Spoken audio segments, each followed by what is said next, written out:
I thought he was way more accurate than people were giving him credit for. But he's been even a different version of what I was expecting, is that how accurate he's been underneath. He's been like freaking late career Drew Brees. I always call the Eagles offense the Enron offense. Too many stars to fail. Maye was my one in that class, but I'm still high on Caleb. People want to go to the fireworks factory and they're just waiting for it to get there. It's like, it takes time, man. It takes time. You got the Butter King here, mid-season yap. I'm joined with Nate Tice. Check out his film breakdowns and general football discussions, football yaps, if you will, on Football 301 on Yahoo Sports. Tice, how you doing, brother? I'm doing great. How are you doing, Mr. Butter King? I'm superb. It's superb. I know. It's superb, actually. Yeah. We going into week 9 superbness. No, I'm doing great. Great to see you. Yeah. And then fun fact, Nate and I played high school football against each other. Nate was a quarterback at Edina. The Hornets. Boo. Fuck the Hornets. I was a nose guard at Minnetonka. Then you'll see his Badger football helmet in the background, my jersey. We played together at Wisconsin. Covered it up. Yeah, we've mutually agreed to not talk about Wisconsin football on this podcast. Like, I'm like, the meme of the kid at the desk who's like got the veins popping out. Yeah. Like, that's how bad I want to bitch about it. But I say a lot privately. There's a lot of chat, a lot of text messages I send out, but I don't publicly say anything. And then finally, when I heard that Luke Fickell wasn't allowing scouts to go to practice, that's actually the thing that put me over the top, where I actually was like, I'm going to tweet something. I have a platform. I'm going to use my platform, not for charity purposes, not for social justice or anything. It's to complain about NFL scouts going to Wisconsin practices. And that's what put me over the top. Actually, I did see a tweet where someone, I think they tweeted at you saying like no one on Sunday Night Football from Wisconsin, because there's a lot of Badgers in that game. Everyone said their high school. Yeah. Keanu Benton rep Janesville Craig High School. Fun fact, actually, that's where my mom went to. My mom went to high school there. Yeah. I didn't know that. But I thought your mom. I knew your parents went to Wisconsin, but I didn't know I thought they went to high school in Minnesota for some reason. Yeah, my dad did. My dad was a cheerleader at Wisconsin. Mom's from Janesville Craig. Yeah. So anyway, since we're not talking about exciting Wisconsin football, we can talk about exciting Monday Night Football. Very briefly, can I tell you my favorite thing about the game last night? When Rashee Rice got the taunting penalty. In his defense, I think he was it looked like he was trying to throw the ball to the ref. I thought.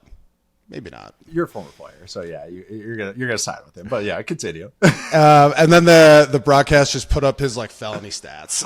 Unbelievable! Like, they had that ready. They were like, okay, just wait for him to get flagged for something. Boom, boom, boom.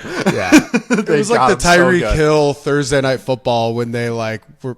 I just thought that was funny. Someone was just like hot on the button, ready for that. Yeah. They're waiting for some stupid penalty for him to get. He had a defense there. He had plausible deniability, but it's one of the things. Once you get a reputation, it's just you're not going to get any benefit of the doubt there. That might have been the highlight of the game. To be honest, I thought it was just hit the other player's helmet so perfect. It was like doink, and then I don't know. Did anything else stand out for you from Monday Night Football, Nate? No, the Chiefs are rolling now, and I know as you feel like it's passe. It's trite to be like, oh, they're good, but they're good. They're the stats I look at. They're a top 5 offense. They're scoring on over half their drives right now, which is ridiculous. This is the highest they've scored on their drives, 51% since 2018, which was Mahomes' first year. Their run game's solid. It's not explosive, but the passing game's getting explosive now, and Mahomes is pushing the ball, and then Spags is Spags. So and the DBs are getting sorted out. So. We did power ranking shows on Football 301, and I was like, yeah, Chiefs are number 1 for me. And I want to be different, and I want to go in a different direction, but it's like they just have the formula. It's just, and which is, God, and they've been there before. Like they have the pedigree, they have, and it just like you look at the Chiefs from last night, and I'm part of the whole like just a little sick of it, but you have to respect that they're playing great. Obviously a completely different team than the beginning of the year, getting their guys healthy, getting, Rashee Rice, who I was just talking about, getting him back. Here's a stat that, I was looking at for him. Patrick Mahomes, when targeting Rice, since Rice entered the NFL, 127.1 rating, 79.5% completion, 11 TDs, 1 interception, 9.2 yards per attempt. Like, it's pretty sick. Yeah. Right. And Rice is so different than when I thought he was going to be coming out of SMU. Why he dropped was because of the character stuff, like really. But he was at SMU. He was like a vertical ball winner, dunk artist, and then now he's like a yak god. And so it's kind of funny how how they kind of change from college to the pros. But it's Tyquan Thornton's been good for them, like just in his role. Xavier Worthy now gets to slot down and be more of a secondary receiver, which is better for him. It's kind of hard for him to be a featured guy. Kelsey Travis is kind of entering his last year he became like a better blocker, like kind of dad bod blocker, and then now this year he's kind of, the blocking wasn't for me. So I'm going to go back into catching passes, but now he looked kind of fast in the open field on that one he slipped out. I mean, he did not avoid, I can't remember who it was, but he got cut down pretty, like he tried to make one move and there was like, wha! He got him. But. It's still, but now it's more like rather an all-time receiving tight end. Now he's like a good receiving tight end, but still it's like when they have all these other guys, it works for them. So even with Pacheco being out, it's just like, I don't know. I just trust this team so much, just coaches and Mahomes. Yeah, and then I guess the big conversation is since they're coming on, one thing I was kind of curious to hear about from you is trade deadline approaching. Do you see a world in which the Chiefs try to acquire, any sort of talent? They seem like they've become a lot more complete lately. Yeah. Maybe one or two pieces that could really seal the deal for them. Anyone you think they might be interested in any position in specific? Yeah, I think every team should be calling the Dolphins and just being like, who's available? Give us what you got. Yeah, who do you like the least? Let's rank them. All right, let's talk about those ones. Because the Dolphins have talented guys, like Jalen Phillips or Bradley Chubb or, even Zach Seiler. But I think those guys, like like a true edge rusher, which is so hard to find anyways, but like I think that would really put them over the top defensively. Offensively, the O-line is actually like good. It's one of the, even with Simmons kind of going through his personal stuff, like they still have Kingsley Suamataia is playing really well. I thought maybe a running back for them, even with now Pacheco's out too. Yeah. Well, I've been looking in Miami. They might, right? I know. Sick. Yeah. And the other one was Kamara from the Saints, Alvin Kamara, who's having a weird year. Like I don't know. He's like, I want to retire here, and then I'm fine with losing and stuff like that. And then when I watch, he's like worse in pass protection now, which has never been a thing for him. So like that's a guy though going to the Chiefs would just be a magical fit, I think. So that would be maybe a boost at running back, but it's still a fine run game. It's just not very explosive right now. Maybe Brashard Smith brings them that, but that's what I looked at. Maybe an edge rusher, maybe a running back. Yeah, I think that's kind of the general consensus. We talked about Miami trying to deal some of their edge rushers too, and I wouldn't be surprised to see that happen in the last week. But I think the most exciting thing, like that game, the Monday Night Football game, did not get my dick that hard. Just being honest with you. Me either. I live for football, and I was like, I'm good here. Yeah. Multi-view was on. Yeah. World Series and Monday Night Football was on. Amen, dude. But I do want to say, like, I have been liking a lot of the wrinkles that the Commanders have been doing with their like quarterback run game. A lot of the gap scheme stuff is pretty creative, especially out of shotgun. I feel like, you know how it is. I was a fucking early down nose guard in the NFL. There's only so many times you can see belly open or zone read before you're just like, this is the most boring play in the world. It's run 15 times a game. So it's fun to see the gap scheme with the exotic polars and Mariota trying to hurdle dudes for no reason, Competitiveness. Yeah. But I guess just looking ahead for the Commanders, they're playing the Lions in next week, which I don't know if anyone feels too good about. But the Chiefs have an exciting game coming up. Nate, how are you feeling about that AFC matchup? The Bills, for me, are a hard team to kind of figure out because the passing game, it can be a little tight because they don't really have that speed guy, but the run game is freaking awesome. So and I think they have to the Bills almost have to get more basic in a way, like get their best looks are when they have a fullback on the field, which is so funny. Reggie Gilliam. Which is so funny. Right. I know. And it's kind of like when you have Josh Allen, you have a freaking dragon at quarterback. You're like, no, spread it out. Let him go to work. And it's like, actually be simpler and it will work out for you guys. And then, but their defense, man, they're a little tough against or not in a good way. They're bad against the run. They're wholly in a bad way. And Ed Oliver just got injured his bicep. That's going to be a huge loss for the Bills defensively. I think this will be this will still be a pretty exciting matchup. NFL is gonna plug the fuck out of it, I think. Oh yeah.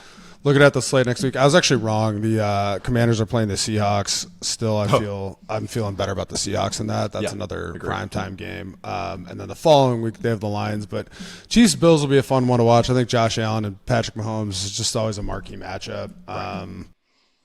Yeah, it's the Bills just can't stop the run, and you can't be a contender if you can't stop the run. That's the long and the short of it. Is my evaluation. They going into last week, they were allowing the highest explosive run rate in NFL history. I'm ready. It was like 15%. McDermott, I'm ready, bro. I'm doing Squattober. Come get your boy. But you're back to freshman year Minnetonka weight. You're not even at, No, dude, I'm back to literally. Fuck, that's sad to think about. Oh man, I'm at my first year at Wisconsin weight before I discovered beer. That good. I'm proud of it. I'm pretty proud of it. It's skinny fat, but I'm back to, that 220 range as opposed to maybe when I think I told you this was, I think I'm having deja vu was when people started asking me if I was a left tackle instead of asking me if I played quarterback or receiver. That's when I was like, I better start hiking. It's time to start doing some slow cardio to burn this weight. I feel for you, dude. So someone asked me if I was a middle linebacker the other day, and I was like kind of flattered, but also like kind of bummed out. So it was weird.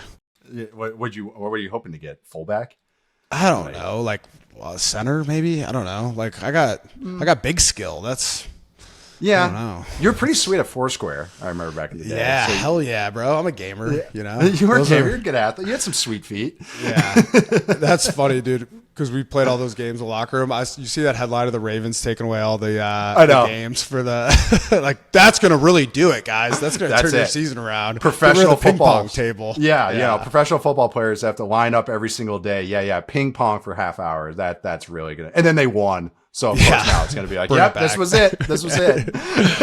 All right. So we had a little ADD moment, but okay, no more talk about the Chiefs and the AFC. But one team I really want to talk to you about that I feel like I personally have not been giving enough love to, especially in the AFC.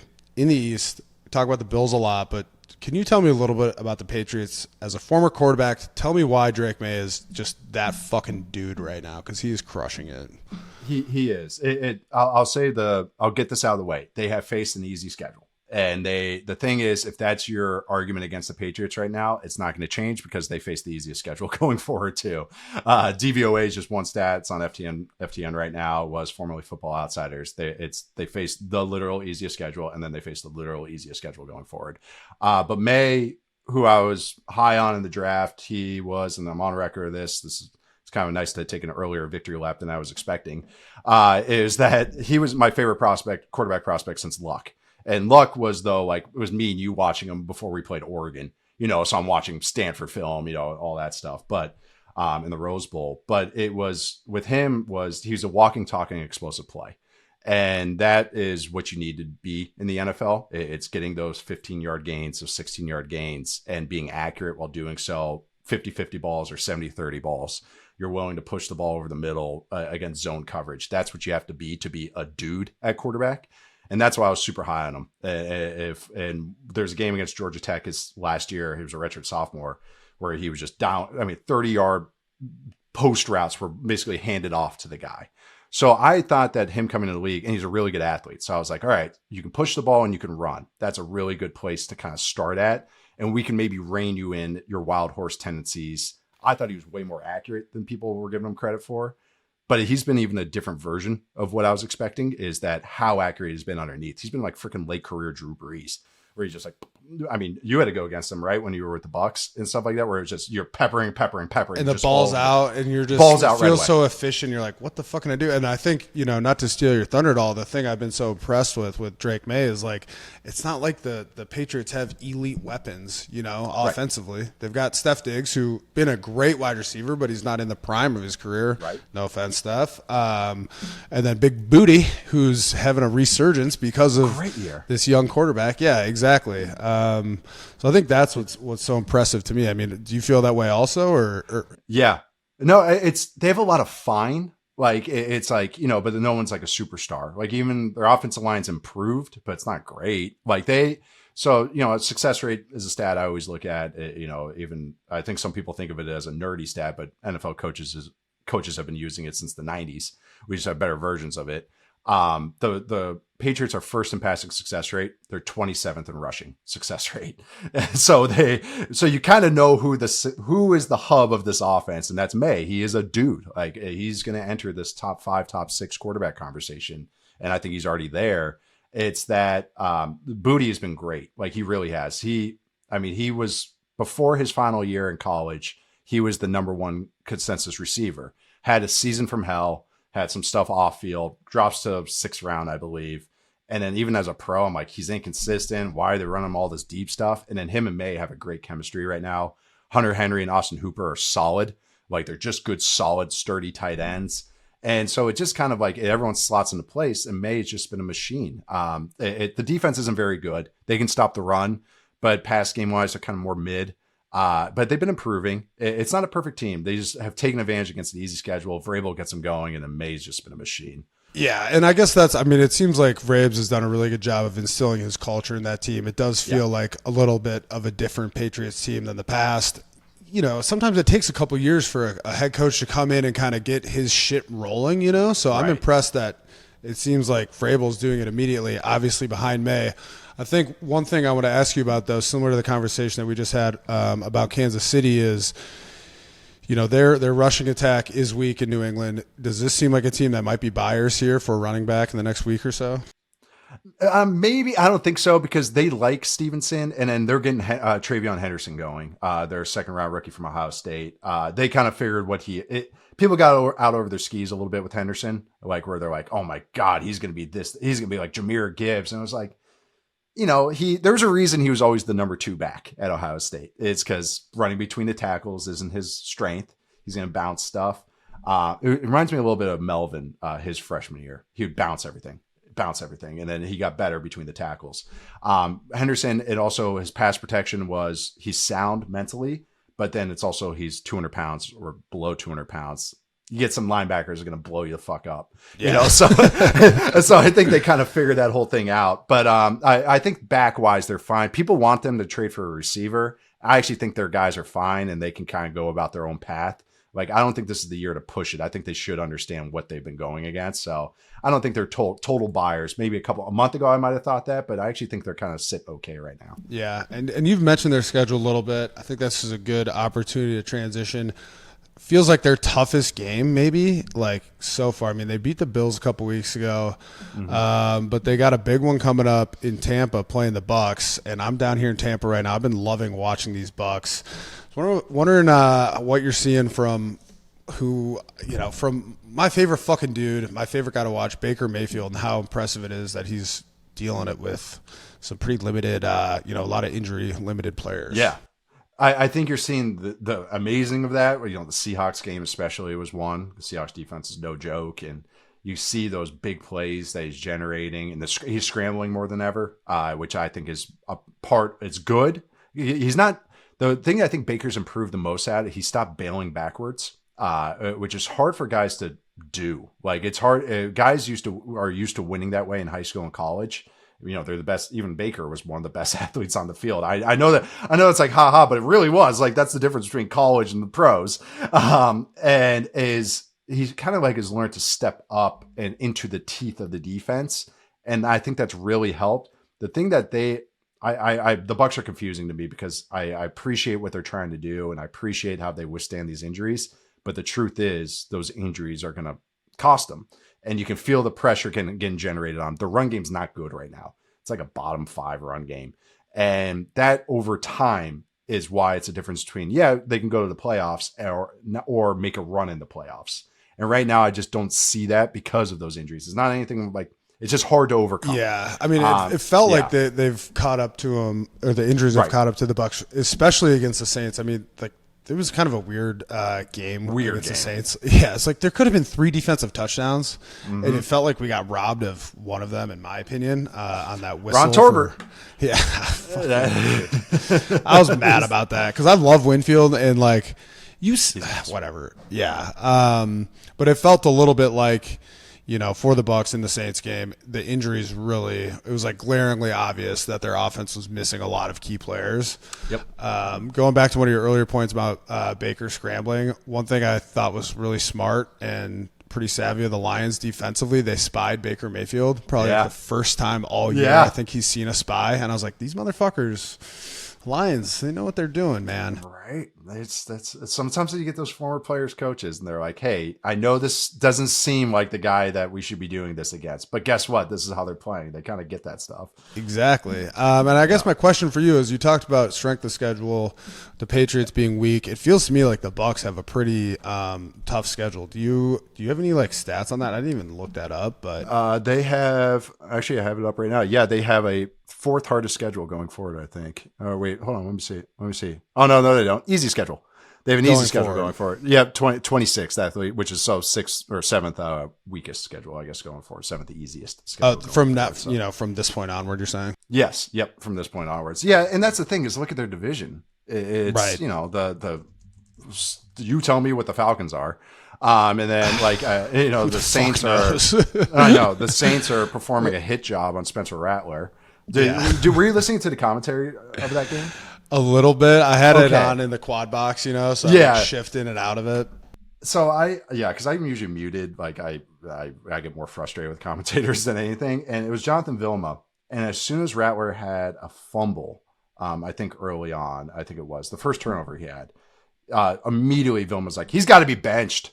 He's got to be benched. This is right. And I was like, excuse me? Like, he's been like a league average quarterback so far this year. Like, what the heck just happened? Boom, boom, boom. And then he gets and then they show Tyler Shuck warming up right away. And then Shuck gets put in. I'm like, oh, got it. You heard something in a production meeting. Got it. Because that came out of nowhere. I was like, what? I've not even thought that Rattler needs to be benched. Do you know what the Saints are this year? So, and then the Panthers are they're improved, but they're not great. They got out, as my co-host Charles McDonald say, they got out blue chipped. Last week, like you could feel the difference between a legit contender and like frisky average team, and James Cook had like 300 yards or whatever it was. Like, they couldn't stop him once. The NFC South is weak, and I think that is a little bit of my concern with the Bucs. Like, I'm a Bucs guy. I love watching them, especially like I love Baker and Vita and a lot of those guys. But my concern is the NFC. The South is so weak that they're going to have, they're going to make it through, and then the playoffs come, and it's just one and done. Yep. That's where I'm kind of at with it. I mean, because you look, NFC West, you got, the Rams are legit. The Seahawks, I think, are legit. NFC North, the Packers are legit. The Lions are legit. Okay, so I just named 4 teams right there. That means one of those will be the team they play in the first round. Like, so all 4 of those teams I consider contenders, and they are almost, if it just, season broke today, they'd be playing those team, 4 versus 5 seed. Don't really like how they match up against them. Yeah. I'm happy you brought up the NFC North. I'd like to get up there just to briefly discuss the NFC North, especially kind of the Vikings. I mean, we both have Minnesota roots. What's your sense of what they're going to do moving forward at the quarterback position? Oh, man. Dragged kicking and screaming into playing the quarterback they drafted in the first round. They do not want to play him, it seems like. And I know I have no inside information. It's just me reading tea leaves. There were so many rumors this offseason about them signing Daniel Jones and then Aaron Rodgers, and they wanted to sign back Sam Darnold. And they want to trade for this guy. I was like, that's interesting. Like, national reporters, it's a lot of context. Or read between the lines, I should say, where you're like, why are you saying that? Why are you reporting that? And then all of a sudden I heard, McCarthy, the thing coming out of college was McCarthy was skinnier. And quarterback, he bulked up. He got the water weight for the combine, but he did. I mean, just look at his face. But it's just it looks like me after the cake. It's just. But I'm watching it, or I'm watching him, and it's guys that are sub 205. Like, there's not a long history of success. It's just because it's not only just, it's like, all right, you can be a good athlete, but just getting pulled down in the pocket, long-term injuries, withstanding injuries. That's why size matters in the NFL. That's why there's weight classes in boxing and MMA that applies to the NFL too. And he keeps getting injured. And that's why I'm concerned. Yeah. And I think when I watched him play this year, he was a step slow with everything. He was getting to the right guy, but it was like a whole second too late. Well, I mean, when you think about it, Tice, he's played like 3 games. What is it? Like, you forget. Like, he's barely played in the NFL, and I think barely played in college. He didn't have many reps in college either. Exactly. So, and many dropbacks. It's every position needs this, but a quarterback, you need reps. So that's where they're a weird team for me. I was optimistic going into the season because I liked what they did at O-line. I liked what they did at D-line. I trust Flores. I trust KOC. And I'm watching it. I'm just like, it's the O line is battered and banged up now. And so now if you drop McCarthy, who was taking a bunch of sacks, high pressure sack rate, it's like he's a second slow. And it's a team that kind of felt like they're trying to compete this year. And so how do you justify, hey, we need this guy reps? It's not going to be pretty, but we need reps. But also Justin Jefferson, we're trying to compete. And also Ryan, like it's a hard, I mean, you've been in locker rooms. It's a hard conversation to have where they're trying to bridge these two things. So I don't know. And now there's stuff coming out that they don't want to play Brosmer because they might prefer him. Yeah. I saw that too. And I'm like, it is an interesting situation. It feels like, a lot of reading the tea leaves. Like, I don't think anyone outside the building really knows what the fuck is going on. But to your credit, it does feel like the Vikings have gotten robbed of a season that they could have been successful in potentially. They could easily have been a wild card team if it broke right for them. I know that's every NFL team in the history of time, but they have a lot of other good stuff on this team. It's weird. It's just a weird situation because a high ankle sprain is a high ankle sprain. It's not a joke injury, but it's one of those where it's like at quarterback, you can, Mahomes won a freaking Super Bowl, made a Super Bowl run on a high ankle sprain. Like you can play with it. It's just not always great. And they're like, no, he's getting the full 6 weeks. Carson Wentz is literally dying on the football field. I know. I was going to say. But we are no way playing McCarthy because it's like, okay, that's my body. Yeah. No, that's strange to me. As someone that played with Carson and knows how tough he is, like that was a hard thing to watch, man. Did you like Kirk Herbstreit calling him a wuss? Yeah, I'm like, bro, he's like, dude, you're supposed to be the alpha. You're supposed to be the leader of men. Dude, Kirk, you're up in the fucking box. Shut the fuck up. I actually was kind of pissed about that. That bothered me. It's like, it felt a little personal. It's like, dude, this guy is clearly very injured. Like, you know that. And then it comes out, now that he's on IR. That Shoulders shredded. And you see him, dude, I've had to wear one of those Sully braces or whatever, the neoprene ones.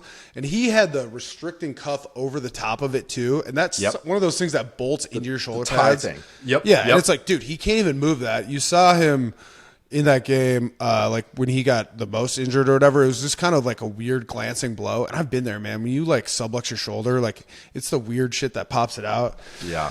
So I was a little frustrated with Herbstreit on that one. It's like, dude, give the guy a fucking break, man. Like he's clearly battling. It's NFL players, and NFL players, like that's the thing too. Is like I use this sometimes when people will compliment a quarterback and go like, man, he's playing through injury, he's tough. It's like, yeah, no shit, he's an NFL quarterback.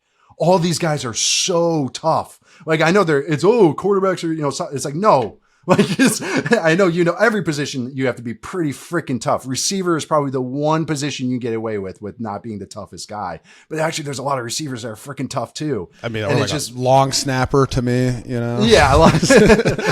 No gloves and no sleeves. Gee, I can point that guy out. Yeah. 40 years old. I know. So I'm watching it and I'm like, I would never call and Wentz brings on a lot of contact and he takes a lot of bad hits. And I get that, but that's the thing. If you want to be dumb, you got to be tough. And it's just like that, and that's why I'll never. That's a nose guard mantra right there.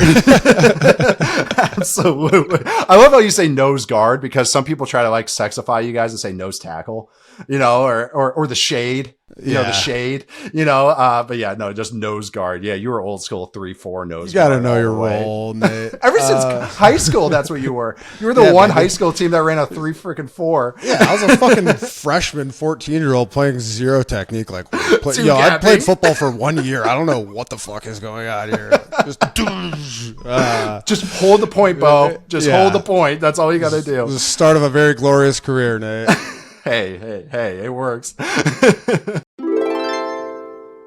And I want to shout out BetMGM. This football season, BetMGM wants to give you another chance at first touchdown scorers. With BetMGM's second chance promotion, you'll get your stake back in cash if your first touchdown scorer scores second instead. Bet on any pro football player to score the first touchdown of the game. If you're right, you win. That's what it says in the ad read. If your player scores second, you get your stake back in cash. Be sure to take advantage of this offer, and if you haven't signed up for BetMGM yet, use bonus code GREENLIGHT, and you will get up to a $1,500 first bet offer on your first wager with BetMGM. BetMGM, make it legendary. How do you feel about the Packers right now? Because I'm feeling really good. I'm feeling really good about them after this week. I mean, I was really impressed with them, especially the second half of that game this week. Like we talked about on our Monday show, Jordan Love just seemed really poised, really comfortable, but they have been somewhat confusing to me at times. I mean, I'm excited to see how they play the Lions. I just don't know how physical they are at times. I guess is a little bit of a concern of mine. I like Kraft a lot. He's fucking sick, dude. Yeah, but I know he's the man. I just feel like you get a different team with them kind of every week. I don't know. Maybe I don't have as good of a feel. What are your thoughts? No, I think I'm feeling more how I originally felt about them, which is they're a contender. But I agree with you that maybe there's a few weeks where I was like, it's a little frustrating. Some of their, it's an offensive philosophy I love. It's what we lived with at Wisconsin and everything, where it's like, yeah, it might be it's an ugly run game at times, but it's part of the philosophy. It's because then they're going to go play action. Then they're so explosive passing the ball. That's the formula to me, that as long as I look at success rate, as long as you're above 40% rushing, you can win. And so they have that. And then I think Love is playing like an MVP now. Even they're a rewatch team always. Like they're a team on film that I watch them back on film. I go, oh, you guys are good. Because and like I watched the Cardinals game, I'm like, bleh. Just don't watch the Browns game again. No, exactly. That's a perfect example. And even in that game, that's actually some of the frustration. Like second down, they're like an auto run team. It's the opposite of Bruce Arians, who was automatic empty and passing it every second and long. Like a GBOT, like get back on track, try to get to third. That's all they do. Third and 2, third and 3, third and 4, third and 5. Everything's third and manageable. And it's like, I get it. Like Love is good on third down and your offense is good on third down, but like you can make it easier on yourself and just get the first down on second down. Right? There's nothing against that in the rules of football. But then I look them up. Like they're 5th in DVOA, they're 4th in success rate, they're 1st in explosive pass rate. Love is awesome. And then I think Romeo Doubs has really grown on me as a player, on top of Kraft and Golden, and then Watson coming back. And then the defense to me is the corner play is a little iffy, but they run a ton of zone. Yeah, and they try to just make. Thankfully, they got some good rushers up there, Nate. Gee, you think? How about that? And that's the thing too, is they got this guy Micah Parsons. So it's just like they got Rashawn Gary's been balling too, and obviously it's a 1-2 punch, and everyone knows how having good rushers benefits. Have you watched Carl Brooks at all? A little bit. I like him. He's the opposite of you, but he's actually good at football. He can rush the passer a little bit. Exactly. His role is not to hold up against the run. It's to shoot the gap and get after the passer a little bit. But I like him. He's been kind of like a little baby of mine that is really coming along. But I just think they have the formula to me to make a run in the playoffs. It's run the ball, stop the run, it's so old school. Well, it feels like they're getting better too, which is good. They're young.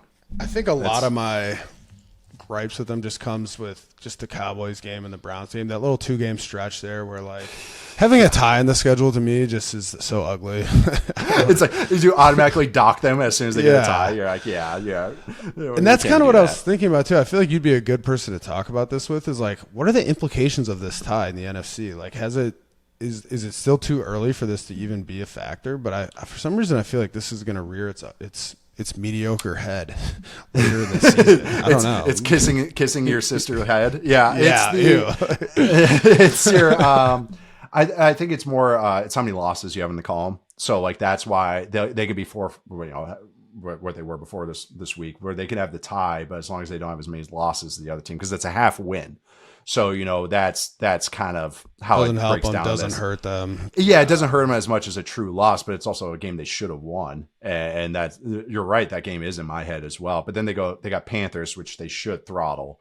And then they actually match up well against the Eagles, because that'll be a good game. Yeah, and the Eagles' offense, of course, is getting on my track. That gets a lot of the headlines. Oh my God, exhaustingly so. For if you want to ask me as a national guy, but I think figuring out this defense has been weird to me, because they can't really stop the run that well, and Fangio plays defense. It's soft boxes, so that kind of scares me a little bit.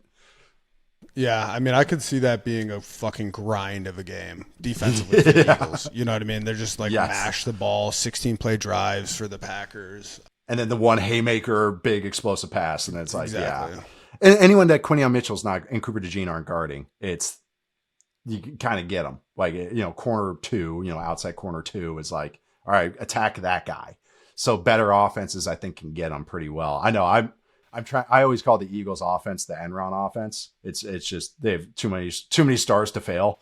Like Like people get mad at them. It's like they're not going to fail. Like, and people go, "Oh, this is the year they bottom out." No, they won't. No, they won't. Like, it's like yeah. Trust me, I get it, but they just do not fail. But it's more like how well is the defense playing is basically what I look at more than anything. Right. I like the jumbo O line they're using too, which I think I was talking about that with Fred Johnson. Yeah. Yeah. I mean, because their run game. Blocker so that Dallas also, like, he's at that point. He's indifferent on it now. Yeah. He went from okay to. He was. Yeah, exactly. He's good, wasn't exactly. he? Like, okay, yeah. Yes. He doesn't like doing it anymore. Yes, that's I don't. So, I mean, it's just not his role anymore. No, no. Yeah, and how Hurts plays and how the offense is, the auxiliary players aren't going to get a lot of targets. Meaning like the second tight end, the running back, the third receiver, so they can get away with going with Fred Johnson on the field. So for them, it makes more sense to do it. Some teams just do it to do it. And for them, it was like, you're going to do all these 2 tight end looks. You have terrible blocking tight ends. So that's an instant loss. Like, that's how the Chargers felt for years. They get all these 2 tight end looks. It's like, great, you got Gerald Everett blocking an edge. Have fun. Like, all right, now you can't run outside at all. So I don't know. I did like that little tweak they made after the mini bye, after they got kind of embarrassed by the Giants. Yep. No, I like that too. One of our producers, Charlie, who I think is in the shadow realm also, had this great quote. I don't want to put you on blast here, but obviously we both played with Russell in college, but he had this idea that Jalen's in the media is turning into early onset Russ. If you kind of catch my drift. And so I was like, I don't know if that's true. I don't know if this is going to play well, but we're going to pull up a couple quotes and try to decide if it's Jalen or Russ. Good transition too. Yeah, it seemed like a natural time for it. What do you think, Cowboy? You got those ready for us? I'm going to rip a couple at you, all right? All right, quote number 1. I truly believe in positive synergy, that your positive mindset gives you a more hopeful outlook, and belief that you can do something great means you will do something great. Is that Russ or Jalen? Can I start? I think it's Russ too. No, I think it's Russ because Jalen would say that exact thing in 30% less words. Yeah, it was Russell. That was Russ? Yeah. Nailed it. Your exact kind of line of thinking there, Beau, is why. I was like, and also synergy feels like a Russ word. Yeah. My locker was right next to Russ back when I was a sophomore. I roomed with him. We really did a lot of chatting in the locker room. There's some business classes that I know Russ was sharing. So, I think that's where I got it from there. I used to beat up kids and bite kids and do stuff all the time. That's Russ. I was gonna say that's Jalen. Russ. Really? Yeah, Russ. He's admitted this. He said he used to be a bully, and then bring back bully Russ, dude. I know. Well, we saw it against Sean Payton. Yes. Hey, I love that, bro. That's the thing about Russ. Russ can actually be really funny. It's just that it's very guarded. I feel like it's not his first instinct. You know what I mean? No. It's not. And we're having fun here, we're being facetious. Yeah. Russell's a great dude. He's just not. He's just like that. You know what I mean? Like people ask me all the time. It's not a persona. He's just how he is. You know. That's how he is. He's very thoughtful of everything he says, and that can come across as robotic and everything. But he's been, as opposed to me, who stumbled into all this shit and was a backup quarterback and knew I wanted to coach and everything, and that failed. It was he's very measured with everything he does. I did a show with Pablo Torre about this. It's like he's not evil. It's just that he's not even he's not like that calculator or anything. He's just kind of, I feel like he came out of the womb in a button down, you know? He's just well, the line he said was his dad, who passed, would always say was that there's a king in every room. And so you have to act like that if you don't acknowledge who the king is. And so it's like, all right, well, that makes more sense of how you go about things. So now we've been nice to him and we could shit on him a little bit. No, yeah, we're good. Yeah, it's a compliment sandwich. Yeah, exactly. All right, next one. I know everything will unfold according to God's timing. Oh, that's tougher. That could be either, man. That's a 50-50 ball. I'll say Jalen. I feel like we got 2 Russ quotes. It's got to be Jalen. You know, I really want to say Russ, but I'm going to say Jalen too. Yeah, that one's Jalen. Oh, okay. Could have spread it around a little more. That's like when you get a lot of C's on the Scantron in a row. You know? Yeah. I gotta go be here. Yeah. Money is nice. Championships are better. That's gotta be. That's gotta Jalen. be Jalen. Yeah. All the way. That's something I could have on my poster right behind me. And just, inspire me. It's that and the cat. That's on a Nike. A Nike shirt for sure. The Shadur Sanders ad that came out in preseason. Don't even get me started. Okay. Oh my god, man! Because everybody made me talk about that for weeks. I got every take possible out on that, so I'm glad I don't have to do it again. All right, everybody is worthy of being coached. I'm gonna go Jalen again. I'll say Russ. Yeah, that one's Jalen. That was Jalen. Yeah. Coach's kid. That's what. Smart. Yeah, good that's call. what I'm going with there. Yeah. I don't know. I feel like you're up one on me, Tice. Right? I'm differing there. All right, here we'll do one more. Dang. Tiebreaker. All right. Tiebreaker. Leadership is simple. Show up unprepared, protect the guy next to you, and never let one play define your confidence. I'm gonna go Jalen. I think Russ. That one is an AI answer inspired by Russell Wilson. Okay. Option C. Computer. The end is nigh. Yeah, seriously. We're gonna have AI podcasters next, and we're all fucked. Hey, we're all screwed. I know. They already have next gen stats, can identify coverages based just on where the GPS is. I'm like, oh god, that's already one thing that's getting taken out of my wheelhouse. Brilliant. I didn't even know that. No, but when I watch the Amazon, the Thursday night stuff, and I see their blitz indicators, that's how I know that like we're gonna be okay, because those are fucking terrible, dude. I don't think you know what I'm talking about. I think those are not good. Well, they're good right at the snap of the ball, but when you're a quarterback and an offensive lineman, that doesn't do shit, because it's just like it's what I know 2 seconds before the ball. So it's like, it depends. They had one. This is anecdotally they told me was that the only coach that breaks their system at the snap of the ball is Todd Bowles. Because he does some of the most unsound blitzes possible. That tracks. And so it does, right? I know. And I'm like, played in that defense. I'll tell you what, that is true. That is absolutely true. Dude, there was one time we played in London, and I had Christian McCaffrey on a wheel route, and I was like, oh my God. I was like, we're going over it in meetings. Were you doing like number count, going like 1 outside, 2 outside? Yeah. Oh, shit. And I'm like, oh God, I got the back. Oh God. And like Levante's screaming at me like, you got him. I'm like tapping it off, and I'm like, oh fuck, like please stay in. And he runs a wheel, and I'm like, oh my God. It's the funniest. It's one of my favorite clips in my career. Thankfully, like they did not go there. My favorite is when Vita drops in coverage. Because he did the he does the belt. He kind of drops like pretty often. He moved. He does. The literal first play of their entire season this year, he dropped into coverage. Love that. Which I know, but he's actually okay in it, like because he's good in space and everything. He's just a freak. He's taking up a lot of room back there. Yeah, you know? I know.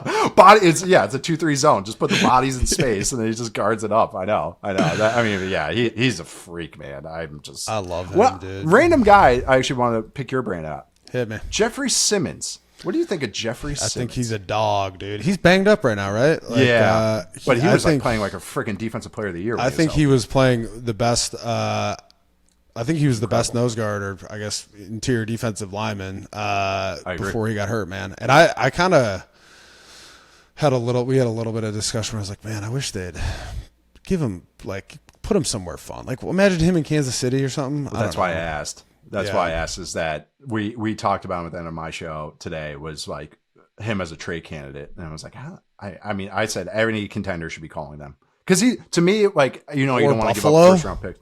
Right. Oh, yeah, right. Oh, they desperate. And that's the thing, too, for me, is like, I know contenders don't want to give up a first round pick. I get it. And, contract and all that. But it's like, he's worth it. Like, that's a needle mover. You trade for needle movers. Your defense immediately gets better, and he is so productive, man. I know. He plays really sound too, which I think a lot of people don't appreciate how hard. He doesn't go rogue. Because you can be productive as an interior defensive lineman, but maybe 2 or 3 times a game you're backdooring something, and you make a splash play, but then 5 or 6 times a game you're fucking your defense. Yes, Chris Jones. Well, now he's with the Cowboys, but Kenny Clark was the king of that as well. It was like, why are they so bad against the run? Kenny Clark was playing really sound for a while early in his career, and then he kind of flip the switch on it a little bit. Usually contract year will do that. Exactly. And actually he was doing better with the Cowboys this year, and then I know he's gotten banged up a little bit, but that was always a thing that frustrated me. It was like, I get you're making plays, but you're leaving two gaps wide open. Yeah. So if team just runs zone against you, that's why they always, against like the 49ers and stuff, they would just get gashed. Exactly. Did you call those better beats? Yeah. Better be right. Better. That's how I know him. But that's an old. That's from my dad. That is an old one. I've heard that before. I'm trying to think. Like, it's just going fucking rogue. We used to say like take it, make it. Yeah. We had a different name for that in college after 2010. We had a was that because of a certain someone, a certain first round pick in that defense? 2011, 2012. We had a different name for it. But, in Wisconsin. We'll just leave it at that. That's so great. Hey, as long as you do it against Ohio State. Yeah, exactly. Get those games. That's really funny. I didn't know that. That's really good. But it makes, in my head, I'm like, that makes a lot of sense. Makes sense. Yeah, exactly. I know. I'm trying to even think. I know you maybe even mentioned like just totally random and quarterback stuff is Caleb and the Bears. Even just talking about that is like, he's fine, and I think that's what's freaking people out. Is that he's not I think people are expecting like this massive, like for him to really take off under Ben Johnson and everything like that. Right. And not understanding that this coach has to implement an entirely new system that he needs to get familiar with, get comfortable with. I mean, there's like what I was kind of saying to you though is like there's just some throws where the ball leaves his hand. I'm like, oh wow, and that's, you just want more of it, or I do, No, I'm with you. That. And that's why I'm bullish on them. Like, I really am. I wish they had a later bye. They would have been a team that would have benefited from that. As you know, it's like so many teams get bumps after byes. Like, that's what's going to happen with the Chiefs. Like, Andy Reid, Steve Spagnuolo defense or teams, they get huge jumps after the bye. And their run game is getting sorted out, and they're becoming like a zone run team. But then like DeAndre Swift has yet to make a safety miss. So it's like he's a very frustrating runner. And I know Eagles fans know, but it's just also, but also just like watching their run game. It's like, it's getting better. There's a lot of like indicators that this is getting better. They penalize, they get too many, offside or false starts and stuff like that. But like intentional grounding, stuff like that. When he's getting hit and stuff. But there's a big jump. Like, not everything that was bad has to become elite. Like, going from bad to average is still like 2 jumps in tiers. And I think that's what I think has freaked people out, that it's like it's an average offense. It's like 14th and stuff, 16th and stuff, 12th in this, 18th in this. That's improvement. They were god awful last year, and he's not taking sacks and stuff. But like you said, the highs with him is why I'm so encouraged, because he can do things that not a lot of guys on this planet Earth can do. And I think the floor is getting lifted, and he's kind of having more faith in the offense. So just look at sack rate. That's the big thing to look at. It's chopped in half.